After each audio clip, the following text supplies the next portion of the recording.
ഒരു ബിഗ് ബോസിൻ്റെ ഒരു പ്രോഗ്രാം ഇല്ലായിരുന്നോ? അപ്പോൾ ഒരു സ്ത്രീ അവിടെ നിന്ന് പറഞ്ഞു ഗേ സെക്സിനെ ഞങ്ങൾ വീട്ടിൽ പോലും കയറത്തില്ലെന്ന് പറഞ്ഞു. അപ്പോൾ ഉടനെ അവിടെ നിന്നിരിക്കുന്ന ഒരു സിനിമാ നടൻ എന്നാ പറഞ്ഞത്, അങ്ങനൊന്നും പറയരുത്, ഞാനാണെങ്കിൽ അവരെ വീട്ടിൽ കയറ്റുമെന്ന് പറഞ്ഞു. അപ്പോൾ ഉടനെ കൈയടിച്ചിട്ടാരും അല്ലേ. അതായത് പ്രകൃതി വിരുദ്ധമായൊരു കാര്യമാണ്.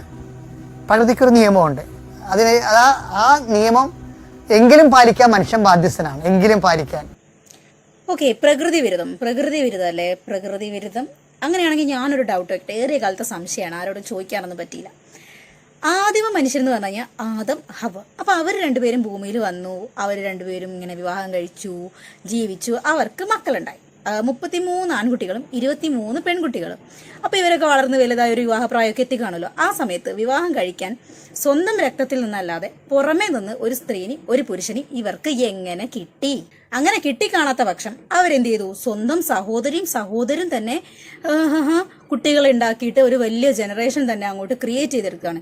അങ്ങനെ നോക്കുന്ന സമയത്ത് സഹോദരിയും സഹോദരനും തമ്മിൽ ലൈംഗിക ബന്ധത്തിൽ ഏർപ്പെടുന്നത് പ്രകൃതി വിരുദ്ധമാണോ അല്ലേ?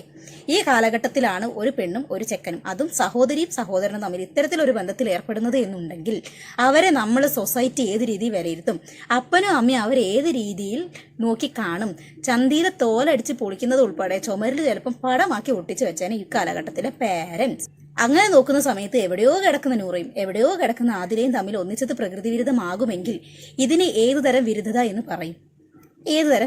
പറയും? അതെല്ലാം പോട്ടെ, അച്ഛന് ബിഗ് ബോസിൽ എന്താണ് കാര്യം?